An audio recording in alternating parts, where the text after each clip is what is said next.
कितने गिर रहे हैं लोग, अपनों से ही खतरा होता जा रहा है, बाहर का तो छोड़िए। चंद नोटों के लिए जिस्म बिक रहे हैं, चंद नोटों के लिए।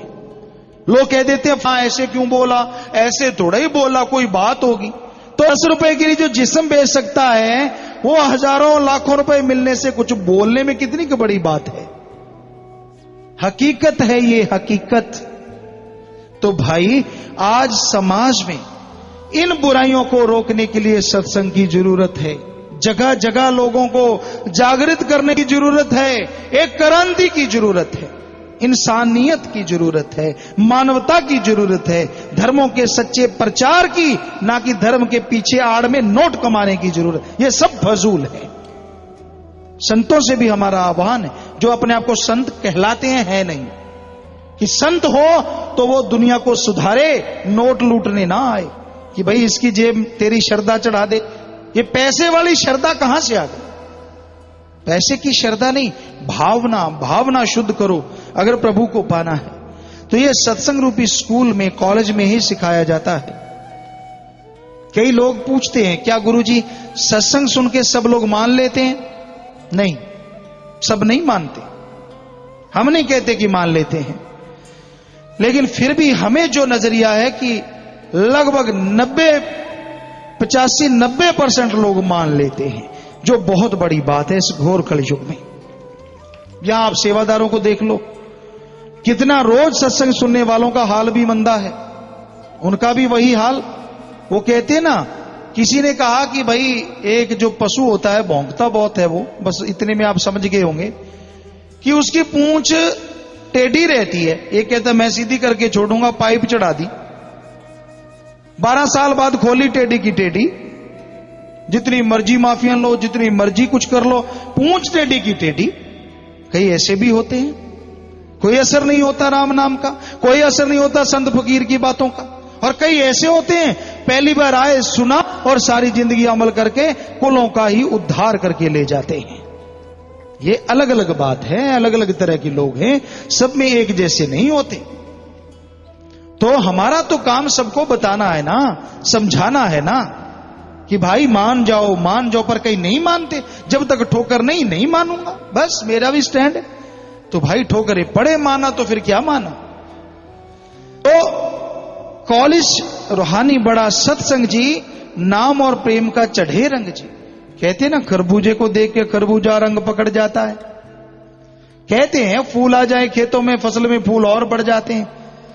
तो नेचुरली आदमी जैसे संग में बैठेगा वैसा रंग लाजमी चढ़ता है। जैसा करो संग वैसा चढ़े रंग। इसलिए बुरी सोहबत नहीं करनी चाहिए। तो इस सत्संग के बारे में लिखा बताया है, सत्संग एक जबरदस्त रूहानी स्कूल या कॉलेज है, जहां प्रेम और नाम से जुड़ने का अमली और असली सबक पढ़ाया जाता है। सत्संग एक अजीब कारखाना है, जहां इंसान बनाया जाता है और सब आलाइशों से पाक करके उसको मालिक से जुड़ने के काबिल बनाया जाता है। सत्संग एक उत्तम तीर्थ है, जहां जन्मों जन्मों के करोड़ों पाप दूर हो जाते हैं और मन निर्मल हो जाता है। तो सत्संग के बारे में आपने सुना। आगे आया, किस काम के लिए आया भाई, इस बात की ना समझ आई, संत बताएं वही काम कर ले। आज काम कौन से हो रहे हैं ज्यादातर? खाओ पियो ऐश उड़ाओ। ये जग मीठा अगला किसने देखा है? और खाने पीने में मांस, अंडा, शराब, नशे, अफीम, भांग, दतूरा, चरस, हेरोइन, समैक, बहुत तरह के नशे हैं, मेडिकल नशे हैं। तो खाने पीने की यहां तक चर्चा है। विज्ञान की बात करते हैं। पहले विज्ञान ने बताया है हम प्योर शाकाहारी, प्योर वेजिटेरियन। हमारे नाखून, हमारा जबड़ा, हमारे दांत, हमारी आंतड़ी, हमारी पाचन क्रिया, पूरी शरीर की बनावट जो शाकाहारी जीवों जैसी है। पर फिर भी मांस खाते हैं। कईयों से पूछा क्यों खाते हो? कहते मांस नहीं खाएंगे तो ताकत कहां से आएगी। तो आप में से जिन्होंने बकरे, छतरे, मुर्गे ढकार रखे हैं, हम चैलेंज करते हैं कि आप हाथी से टक्कर लगा के देखो ताकत कौन है। हाथी तो हाथी तो घास फूस खाता है, उसमें ताकत कहां से आ गई? आपके हिसाब से तो सिर्फ घास में ताकत होती है। ये सारा झूठ है। कई कहेंगे गुरुजी चलो मांस की तो मानी, अंडे में क्या होता है? अंडो खा लें, क्यों नहीं होता भाई? नहीं कुछ होता तो खाते क्यों हो? कहते ताकत होती है। कितनी? 13 या 14% प्रोटीन होता है, जबकि जितनी भी दालें हैं हमारी उसमें लगभग 23 से 25% प्रोटीन होता है। सोयाबीन में 43% प्रोटीन होता है, तो वो खा लो। और अंडे की तो बात ही अजीब है। संतों ने एक जगह लिखा था, ऐसा टाइम आएगा लोग गंदगी खाया करेंगे। हिंदू धर्म में एक जगह हमने पढ़ा, सोचा गंदगी कैसे खाते हैं, फिर याद आ गया हां गंदगी तो खा रहे हैं। आपसे अगर कहें कि आप थूक दो और चाट लो, क्या आप थूक के चाटोगे? नहीं चाटते। क्यों भाई? खुद का थूक है और खुद की जुबान द्वारा नहीं चाटते। वैसे कहावत है थूक के चाटना बात से मुकर जाना, लेकिन कोई नहीं चाटता। क्यों? उल्टी आती है। हमें ऐसा नहीं कर सकते, घिन आती है। जरा ध्यान दो, अपने मुंह से थूक के तो कोई दोबारा चाटा नहीं, और बींट वाली जगह से आने वाले अंडे को चटकारे ले लेके खाते हैं। है ना कमाल की बात? अंडा आता तो बींट वाली जगह से, उसको चटकारे ले, कहते नहीं नहीं नहीं ये तो आमलेट है, नाम चाहे डायमंड लेट रख दे, आया तो बींट वाली जगह से, मान चाहे ना मान, खा तो गंदगी रहा है। तो भाई जरा क्या चीजें खा रहे हो आप? जो है सवाल है कोई उसे खा जाए, उसको भी तरीके से निकाल के खाते हैं तो खाया जाता है। उड़ीसा में आश्रम बन रहा था, यहां के सेवादार बहनें गई, कोई हरियाणा की थी, उसने सोचा और काजू लगे पड़े झाड़ पे, मौज ही बन गई। तोड़ा और मुंह में डाल लिया, चबाया, होंठ इतने बड़े बड़े हो गए, बोला ना जाए, जहरीला होता है। कहते ये क्या हो गया? तो होना क्या था, हो गया जो हो गया, पता चल गया तूने काजू खाया है। तो कहने का हमारा मतलब, जो भगवान ने हमारे लिए नियामतें बनाई हैं, जिनकी इतनी रक्षा होती है, वो सब छोड़ के गंदगी में मुंह मारेगा। और आज बहुत देर से हम बताते आ रहे हैं, समाज में लोग बाकी चीज छोड़ो, अपने बच्चों को खा रहे हैं। अपने बच्चों को विदेशों में जगह जगह ऐसा हो रहा है, और चाइना में ऐसा होता है, भाई बहुत जगहों पे ऐसा होता है। आपको तस्वीरें दिखा रहे हैं।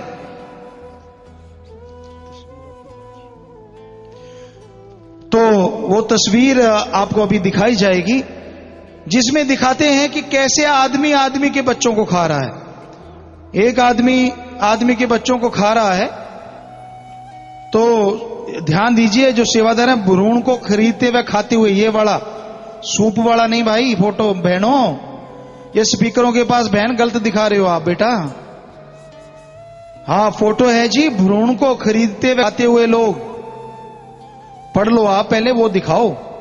ये तो भाई आप पढ़े लिखे हो बेटा, ये गलत दिखा रहे हो। फिर भी स्पीकरों के पास जो सेवादार बहन है, बाकी भी पता नहीं। ये फोटो दिखाओ, भ्रूण को खरीदते छोटे बच्चों को डिब्बंद कर देते हैं विदेशों में। मां आती है, गर्भ में से बच्चा निकाल देती है, 50-60 रुपया मिल जाता है, और उस बच्चे को साबुत इंजेक्शन लगा के पैक में बना देते हैं और पैक कर देते हैं, और फिर उसको ले जाके खाते हैं माता बहनें घरों में। भाई लोग, अचार बनाया जाता है। ये फोटो में आप देख सकते कैसे आदमी खा रहा है उसको। अगली फोटो देखो, भ्रूणों को पैकेट में पैक करते हुए, पैकेट बना रहे हैं उसको। फैक्ट्री है, हॉल कमरा है, कितनी लाशें पड़ी हैं छोटे छोटे बच्चों की, उनको पैक करते हैं इंजेक्शन लगा के ताकि खराब ना हो। ये आप तस्वीर देख सकते हैं। चारों तरफ धीरे धीरे घुमाते जाइए, आप देखिए कितना बुरा हाल है।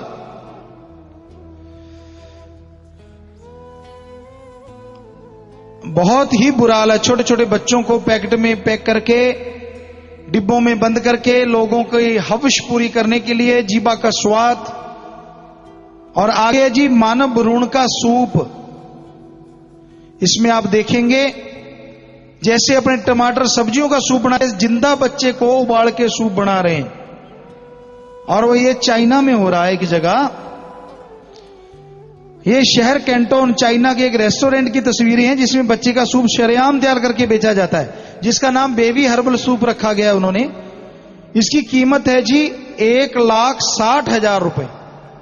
इतना महंगा है, क्योंकि इसे कहते हैं इसको पीने से ऐसी ताकत आती है, आदमी बूढ़ा नहीं होता, ये वो फला, 100 गप मारे गए हैं, 100 झूठ बोले गए हैं। और मां इसको अपने बच्चे को 5 महीने का बच्चा जब गर्भ में होता वो निकलवा देती है, और उसको पैसे मिलते हैं 80,000। ये डबल कमाते हैं रेस्टोरेंट वाले। तो आप देखिए बच्चे का हाल, टुकड़े किए, फिर उसका खोपड़ी एक प्याले में रखी है, और बच्चे छोटे छोटे पी रहे हैं, उनका बाप पी रहा है, मां पी रही। इतना बुरा हाल है।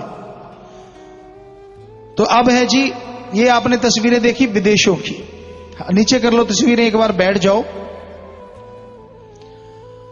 अपने देश में भी ऐसा कुछ हो रहा है। जब बच्चियां ज्यादा होती हैं, 1-2 बच्चियां हैं और बचने वाला, पहले चेक करवा लेते हैं ये बेटी है या बेटा।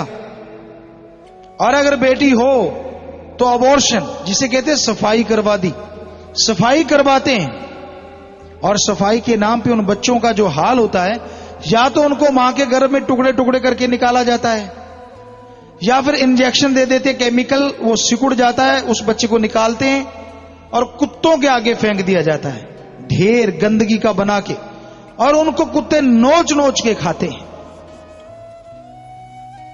तो आप अपने आप को मर्द कहलाते हो कि मैं मर्द हूं। अरे जो अपने हाथों से अपनी बेटी का कत्ल करवाते हैं, लानत ऐसी मर्दानगी के, वो मर्द नहीं, से तो नाम भले। और मां को तो भगवान का दर्जा दिया है हमारे धर्मों ने। मां भगवान का रूप होती है, पर जो मां गर्भ में अपनी बेटी को मरवाती है, अरे वो मां नहीं, हमारे धर्मों में उसको डायन का दर्जा दिया जाता है, लानत ऐसी माता पे। और डॉक्टर को जब पढ़ाई करवाई जाती है तो शिक्षा दी जाती है कि जिंदगी बचाने के लिए सीखो। लेकिन जो डॉक्टर चंद नोटों के लिए दूसरों के बच्चों के टुकड़े करवाते हैं, वो डॉक्टरों को लोग क्या कहते हैं? वैसे आम तौर पे डॉक्टर को गांव में लोग भगवान कह देते हैं। यार मेरा पेट दर्द था, मेरा सिर दर्द था, इंजेक्शन लगाया मैं तो ठीक हो गया, भगवान जैसा डॉक्टर है। पर जो डॉक्टर बच्चों के टुकड़े करते हैं, गर्भ में टेस्ट करके उनको निकाल के मारते हैं, वो डॉक्टर नहीं, भगवान नहीं, वो बेरहम जल्लाद होते हैं। चंद नोटों के लिए अपना दीन ईमान बेच देते हैं। लानत ऐसे डॉक्टरों पे। तो हे भाइयों, हे माता बहनों, आपके ज्यादा लड़कियां हैं तो बच्ची हमें दे जाओ। हमारे पास पहले 18-19 बच्चियां हैं, आप एक और बच्ची हमें दे दोगे तो कोई फर्क नहीं पड़ता। साथ संगत उसे अपनी बेटियों की तरह बनाती है। हम अपनी बेटी उनको नाम देते हैं अपना, उनको अनाथ नहीं कहते। पालन पोषेंगे, उनको बड़ा करेंगे, अच्छे स्कूलों में पढ़ाएंगे, और आप बेटियों का कत्ल करने से बच जाओगे। तो आप मर्द बाद में बनना, पहले एक अच्छे बाप बन जाओ, और आप भगवान का दर्जा तो अपने आप ही मिलेगा, क्योंकि अवतारों को, पैगंबरों को, योद्धा शूरवीर भक्तों को जन्म देने वाली एक मां है। पर पहले मां बनो, डायन ना बनो। आपको वो तस्वीरें दिखाते हैं कैसे बच्चों को गर्भ में से निकाल के काट काट के फेंका जाता है अपने दिल में गर्भ आंतक बाद। आप वो तस्वीर दिखाइए, देखिए कैसे बच्चियों को फेंका हुआ है। दिल दह जाता है ऐसी तस्वीरें देख के। आप ध्यान से देखिए, गौर कीजिए, चारों तरफ उन तस्वीरों को दिखाइए, टुकड़े टुकड़े कर दिए गए। हो सकता है कि आपने भ्रूण हत्या करवाई हो तो ये तस्वीर आपकी बेटी की हो। दूसरी तस्वीर दिखाइए, कूड़े के ढेर पर मरती हुई इंसानियत। सोनीपत में भी 1000 लड़कों के पीछे 839 लड़कियां हैं। ये पर्ची हमें यहां से भेजी है किसी सज्जन ने। 1000 लड़कियों के पीछे 839, यानी भ्रूण हत्या बहुत होती है ना भाई ना। गौ हत्या महापाप है, और बेटी की कन्या हत्या तो महापाप का भी बाप है। कहते बेटी के पीछे शर्मिंदा होना पड़ता है, अच्छे संस्कार दो। बेटियां भी मां बाप का ही नहीं, देश का नाम रोशन कर सकती हैं। क्या मीराबाई, रानी लक्ष्मीबाई, और आज सुनीता विलियम्स ले लीजिए, या करनाल की ही एक लड़की हुई थी और चावला, वो ले लीजिए, और बहुत सी बच्चियां हैं आज जो पूरे देश का नाम रोशन कर रही हैं। तो मारिए मत इनको। देखिए क्या हश्र है, कैसे ढेर लगा पड़ा छोटे छोटे बच्चों का, और बाद में कुत्ते नोच नोच के खाते हैं। इतना बुरा हाल है।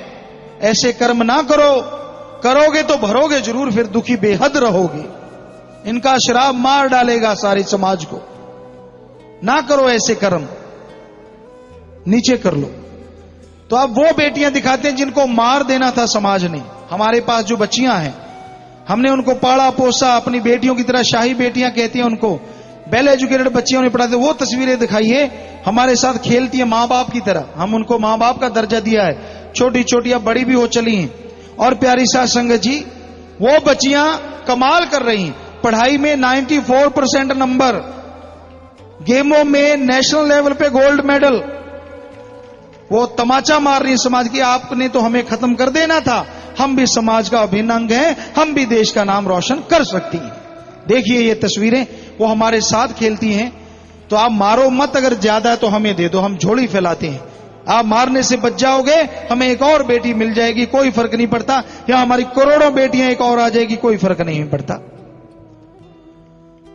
तो ये तस्वीर आप देख सकते हैं उन बच्चों की, वहां कितने खुश हैं। एसी रूम में एसी लगी है उनके कमरों में, और बड़ी खुशी से खेलती हैं, पढ़ती हैं।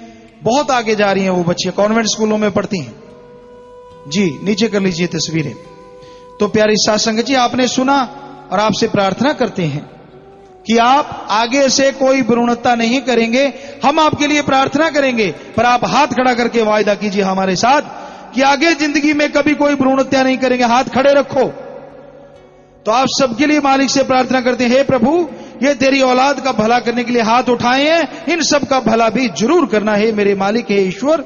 सबको आशीर्वाद आशीर्वाद। हाथ नीचे कर लीजिए। तो प्यारी साध संगत जी, कई लोग कहते हैं नए सज्जन आए हैं, गुरुजी सत्संग करने क्यों आते हैं? इसलिए आते हैं ताकि समाज से बुराइयां हट जाएं। और कोई डुगडुगी बजा के तमाशा दिखाने नहीं आते, या नोट लूटने नहीं आते। हम तो आपको समझाने आते हैं। और बड़ी खुशी होती है जब आप सब लोग इन बातों को मानते हैं। तो आगे आया जी, भवसागर है, 5 चोर तेरे पीछे लगे, कीमती पूंजी है तेरी ठगे, मन जो कहे इनकार कर ले। इस बारे में लिखा बताया है, इस ग्रह में कोई जागत रहे,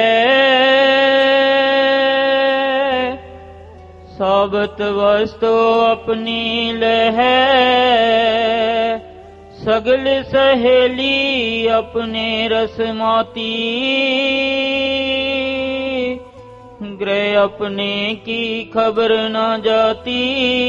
तो सहेलियां, इंद्रियां, देखना, सूंघना, स्पर्श करना, चखना, ये सारी सहेलियां आत्मा को लगती थी कि ये मेरा साथ देंगी, लेकिन ये तो अपने रसों कसों में लगी हुई हैं, भौतिकतावाद में खो गई हैं। तो आत्मा अकेली पड़ गई है। कर्म कांड जीव करता है, पर उससे भगवान नहीं मिलता। कोई सोचे अलग रंग के कपड़े पहन लो, इसे भगवान मिल जाए, सफेद पहन लो, भाई गेरुआ पहन लो, हरे पहन लो, नीले पहन लो, फला पहन लो। कपड़ों का रंग बदलने से अगर भगवान मिलता तो सारी दुनिया वैसे कपड़े पहन लेती, भगवान मिल जाता। कोई कहता नहीं पानी में डुबकी लगाओ, यहां नहीं वहां, वहां नहीं वहां। डुबकी लगाने से भगवान मिले या पाप साफ हो जाए? डुबकी लगाने से तो मैल नहीं उतरती, पाप कहां से उतरेंगे? धर्मों में जो लिखा है, सारे तीर्थ स्थान अपनी जगह सही है, लेकिन उनका मकसद क्या था कि लोग वहां पे आए और भगवान उनको याद आ जाए, घर में जाके भगवान को याद करें, इसलिए तीर्थ स्थान बने थे।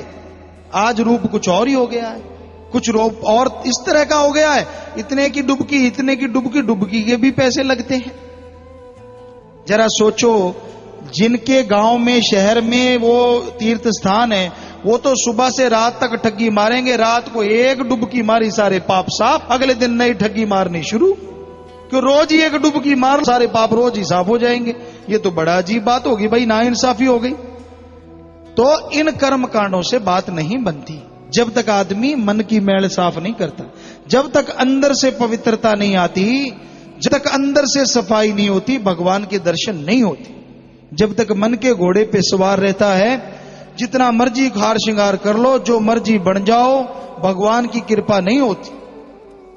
अंदर सफाई करो, विचारों की सफाई। हमें बड़ी खुशी है कि साध संगत में 3.5-4 करोड़ लोग जो साध संगत है उनमें बहुत नौजवान हैं, कॉलेजिएट हैं, स्कूल के हैं, बहुत नौजवान हैं, बुजुर्ग हैं, अधेड़ हैं। पर नौजवान इसलिए क्योंकि धर्मों में लिखा है कि बल दर्जे की भगवान कबूल मंजूर करता है, पहले नंबर की बचपन और जवानी। तो आज नौजवान दीन दुखियों की मदद करने में, भले काम करने में जोर शोर से लगे, वरना आप देखो जवानी कितनी नादानी होती है। नशे, ऐब और नशे इतने गंदे हैं। तंबाकू, हम राजस्थान के भीलवाड़ा साइड में के झालरपाटन में, वहां एक बवानी मंडी थी, सत्संग हुआ। ऐसे बाहर बाहर सरसों के खेत जैसे हैं, ऐसे खेत थे वहां, और वहां मोटे मोटे डोडे थे, फूल लगे हुए थे। हमने कहा भाई ये कैसे जामनी से रंग के, नीले से रंग के, ये अजीबोगरीब फूल किसके के? हमने तो सरसों वगैरह देखी थी राजस्थान में इधर, तो हमने कहा ये अजीबोगरीब फूल हैं। कहते गुरुजी आपको अजीबोगरीब लगते हैं, लोग तो जान दे देते हैं। क्यों? ये अफीम की खेती है। हमने कहा अच्छा, ये अफीम की खेती है, इससे क्या बनता है भाई? चूरा पोस्त, तंबाकू, इसके साथ साथ स्मैक, क्रैक, बुक्की, अफीम, हीरोइन, सब इससे बनते हैं। तो हमने कहा भाई क्या ये आप शुद्ध भेजते हो? क्योंकि वहां से आते हैं, सारे समाज में चलते हैं। कहते ना गुरुजी इसमें तो मिलावट करते हैं। क्या? ऊंट के लेडिया मिलाते हैं इसमें, मेंगा, ऊंट का मेंगना। हम उन व्यापारी के घर गए, उसने एक तरफ चूरा पोस्त रख दिया, एक तरफ क्रैश करके चूरा करके ऊंट का मेंगना। कहता गुरुजी बताओ कौन सा चूरा पोस्त, कौन सा ऊंट का मेंगना? हमने कहा भाई हमने तो बचपन से कोई नशा नहीं किया, इसलिए हमें तो दोनों ही एक जैसे लग रहे हैं, ये बता सकते, ये नहीं पता कौन सा क्या है। कहता बस फिर यही होता है, ऊंट का मेंगना मिलाते हैं। हमने कहा और? कहता मिलने को जो मिल जाए, हाथी की लीद, गधे की लीद, घोड़े की लीद, लकड़ी का बुरादा, और लोग गिलास में 2 चम्मच घोल के चढ़ा जाते। कहते मजा सा आ गया भाई। या कहते हैं टेलीविजन रेडियो पे बताया है, हम तो देखते नहीं, कि हमारे ये पीने वालों की बात निराली है। वाकई बात निराली है भाई। हमारे बुजुर्ग छाछ पीते थे, घी पीते थे, दूध पीते थे, दही पीते थे। तूने 5-7 पशुओं की लीद के अंदर धूप दे डाली है, तेरी बात निराली है। बुरा हाल। सुबह उठते ही वो एक और रगड़ेंगे यूं यूं हाथ पे, पता नहीं उसको क्या कहते हैं, जर्दा शायद ऐसा कुछ, तो वो गुटका या जर्दा, पता नहीं क्या नाम है। यहां पंचकुला साइड से एक सज्जन आए, कहते गुरुजी इसका प्रोडक्ट मैनेजर मेरे मामा या चाचा है, उन्होंने बताया कि इसमें पशुओं घोड़ों की लीद के साथ साथ कुछ और भी मिलाते हैं। तो हमने कहा क्या मिलाते हैं? क्या जी सीवरेज का चूरा। आपके शहर में भी सीवरेज तो होगा, कि आदमी का टट पेशाब एक जगह गिरता है, वो सूख जाता है, उसका पाउडर मिलाते हैं इसमें। छिपकली, मरी हुई छिपकली, उसका पाउडर बना के उसको डालते हैं इसमें। तो हमने कहा भाई ये तो बड़ा अजीबोगरीब सौदा है। एक इंस्पेक्टर ने भी हमें लिख के दिया था, अभी मिल नहीं रहा, तो आपकी सेवा में अर्ज करेंगे, अगर वो चीज मिली बताएंगे। शमशाबाद, आगरा में हम सत्संग करें, जैसे ये ऑफिसर सज्जन खड़े हैं, तो वो आए थे ड्यूटी पे, उन्होंने लिख के दिया हमें कि गुरुजी मैंने छापा मारा गुटखा बनाने वाली फैक्ट्री में, तो गधे घोड़े की लीद, पशुओं की चर्बी और सीवरेज का चूरा, मरी हुई छिपकलियां, सारा को बरामद हुआ जो इसमें डाला जाता है। बीच में खुशबूदार चीज मिला देते हैं और ऊपर नाम लिख देते हैं, उड़ने वाला, भागने वाला और देवी देवताओं के नाम, और आप फिर उसमें चूना लगाते हो। वैसे हिंदी की कहावत है चूना लगाना धोखा देना। आप किसको धोखा दे रहे हो? खुद को चूना दे तेरे की, ले तेरे की, चूना लगा रहे हो भाई। कहावत तो बनी, अब मानो ना मानो। लगा के गंदगी और मुंह में डाल के मार के पिचकारी के, तो बन गया नवाब ज्यादा। न्यू गंदगी खाने से बने तो भाई हर कोई बने। सारी दुनिया की गंदगी खाली मुंह में डाल रखी है, और से जो बीमारियां होती हैं वो बेहद ज्यादा हैं। आपको गिना देते हैं, आप गिनती करो। होंठ का कैंसर, जीभा का कैंसर, गाल का कैंसर, भोजन नली का कैंसर, गले का कैंसर, पेट का कैंसर, बच्चेदानी का कैंसर, पैनक्रियाज कैंसर, बड़ी आंत का कैंसर, मूत्र थैली का कैंसर, तेजाब, मुंह का छोटा होना, मुंह की सूजन, दिल का दौरा पड़ना, पैरों का गलना, लकवा होना, ब्लड प्रेशर बढ़ना घटना, खून की नाड़ियों में रुकावट, फेफड़ों का कैंसर, श्वास के रोग, टीबी ज्यादा होना, बुढ़ापा जल्दी आना, दांतों का गलना, सेक्सुअल कमजोरी, इर्द गिर्द वाले लोगों में श्वास रोग, दमा, मुंह पर झुर्रियां पड़ना, ये तंबाकू से होने वाले रोग जो डॉक्टरों ने बताए हैं। और मरने वालों की गिनती आगे से बढ़ गई है भाई। अब जो ये लिखा है इन्होंने, 20 वर्ष से कम आयु में तंबाकू सेवन करने वालों की आयु 20 वर्ष कम हो जाती है। ये डॉक्टरों साइंटिस्टों का लिखा है। इन बीमारियों से भारत में एक साल में 9 लाख लोग मर रहे हैं। पहले 8 थे, अब 9 लाख। और प्रति सेकंड 35 सेकंड में, आधे मिनट में एक की मौत हो जाती है अपने देश में, सिर्फ तंबाकू की बीमारियों से। तो ये बहुत ही गंदी बीमारी है। बाकी नशे तो बर्बादी का घर है ही है, लेकिन ये तो बहुत भयानक बीमारी है भाई। माता बहनों, मत पिया करो, बहुत मिलावट है। कहते जब कुछ होगा देखा जाएगा। हमारे तो परिवार में रीत चली आ रही है, तब देखेगा क्या, गले में नलकी लग जाएगी, घेंचे घेंचे होगी, बोला और नहीं जाएगा, रोटी भी ढंग से नहीं खाओगे, नलकी के द्वारा सारा सामान जाएगा अंदर। तो वो क्यों देखोगे, पहले क्यों नहीं सुधरते? तो ये गंदी चीज छोड़ दो। किसी भाई के पास, किसी के पास ये गंदा नशा फेंक दो, हम आपके लिए अभी प्रार्थना करेंगे भगवान से। फेंक दो, निकाल के खड़े होके फेंको तो शाबाश, बैठे बैठे फेंक दो। माता बहन भाई जिसके पास भी कोई है, पीछे किसी भाई ने फेंका है, आगे भी शाबाश, शर्माओ ना। अगर नहीं तो भाई फिर एक बात बताते, शर्म सी तो आती है पर बतानी पड़ेगी। अगर ये नशा करना ही है तो घर की फैक्ट्री, सुबह सुबह जाते हो ना, घर में डिब्बा लगा लो, घर का ही सामान घर में रगड़ के मुंह पे लगा लो, बात ही खत्म। बुरा लगा ना? होता तो इसमें वही है, पता नहीं किस किस का होता है। आप घर में रखो, कम से अपना तो होगा। बाकी मर्जी आपकी भाई, बताना हमारा फर्ज। क्योंकि आगे लोगों ने हमें बहुत रोका इन चीजों के लिए, गुरुजी ये नशे मत रुकवाओ, फलाना रुकवाओ, ये कर देंगे वो कर देंगे। पर फकीरों का तो काम होता है सच के राह पे चलना। वो नहीं बताएंगे तो बताएगा कौन? है ये सच 100%। तो ठीक है, आप लोगों ने फेंका या छोड़ने का पर लिया तो हाथ खड़ा करके पर लीजिए कि आप नशा कोई भी नहीं करेंगे। माता बहनों कर लो हाथ खड़ा, छोड़ दो गुड़गुड़ाना, कुछ नहीं होता, कोई फर्क नहीं पड़ता, खुशियां ही खुशियां। तो भगवान से प्रार्थना करती है, हे प्रभु ये लोग गंदगी भरा नशा छोड़ने चाहते हैं, सुमन करें आपका और आपके उस नशे का पान करें जो आपने इंसान के लिए खास तौर पे बना रखा है, जिसे हरी रस अमृता वो हयात कहते हैं। सबको बहुत बहुत आशीर्वाद। हाथ नीचे कर लीजिए, शाबाश।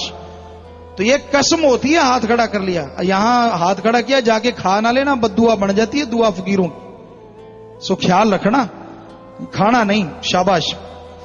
पाप जुल्म की ना कमाओ भाई, ये कभी किसी को सुख नहीं देती, बर्बाद कर देती है, तबाह कर देती है, बर्बाद कर देती है।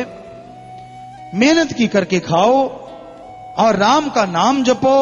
घर में भी खुशियां, काम धंधे में भी बरकत, थोड़े में भी संतोष, ज्यादा और संतोष में खुशियां ही खुशियां। संतोष धन किसे कहते हैं? जो आपके पास है उसका सुख लो और दीन दुखियों की मदद करो। जो पास नहीं है उसके लिए मेहनत करो, टेंशन ना करो, बस चिंता ना करो, मेहनत करते जाओ, भगवान जाने उसका काम जाने। आपका काम हिम्मत करना, मेहनत करना है। वरना माया पाप जुल्म की तो तिगड़ी नाच नचा देती है भाई। संतों के वचन जो ले मान जी, नाम जपे होए कल्याण जी, कहें शास्त्र नाम इतवार कर ले। संत पीर फकीर वचन करते हैं, उनके नहीं होते, भगवान की बात सुनाते हैं। सुनो और मान लो तो कल्याण हो जाता है। तो आखिर में आपको यही बताते हैं कि आप भगवान का नाम जपे। और वो नाम कौन सा है? कलयुग में केवल नाम आधारा, सुमर सुमर नर उतरो पारा। हिंदू धर्म में लिखा है, इस घोर कलयुग में आत्मा का उद्धार कोई कर सकता है या आधार है तो वो प्रभु का नाम है। घर में रहो, परिवार में रहो, बाल बच्चों में रहो, काम धंधा करते रहो, खोटे बुरे काम छोड़ दो भाई। राम का नाम जीभा से, ख्यालों से जपते रहो, काम धंधा हाथों पैरों से करते रहो, तो काम धंधे में भी बरकत, राम नाम से आत्मा का भी कल्याण होगा। गम चिंता बीमारियां चली जाएंगी और सुख शांति से जीवन व्यतीत कर पाओ।